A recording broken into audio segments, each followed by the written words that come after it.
非常高兴的来到我们库区我是 ئەوڕۆ خۆمان بە خۆشحاڵ دەزانین کە لە هەرێمی کوردستان هاتوین کۆمەڵێک لە دکتۆری بەڕێز بۆ یارمەتی خەڵک و گەل و حکوومەتی هەرێمی کوردستان بدەین دڵنیان کە بتوانین کاری زۆر باش بکەین و یارمەتی خەڵکی ئێرە بدەین زۆر باشی. هەشتی مانگی سێ کۆمەڵێک یارمەتی گەیشتن بە شاری بەغدا لەلایەن تیسینەوە ئێمە لەگەڵ حکوومەتی عێراقی کۆمەڵێک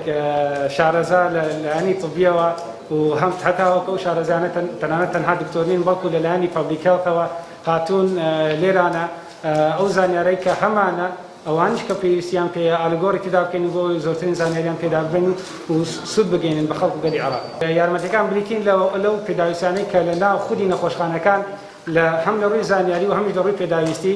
و دوو هەمیشان دەکرێت بڵێن ئەو زانیارانە کە پەیوەستن بەو خەڵکی کە لە ناو نەخۆشخانەکان کە بریتین لە دکتۆرە بەڕێزەکان و ئەوانی کە بەرپرسن لە ئیدارەدانی ئەوەزمە ئێستا ئەمە دەتوانین زانیاریان پێ بدەین و ئالگۆڕی زانیاری بکەین. ئەمە 2 ڕۆژ پێش ئێستا توانیمان مختبەرێکی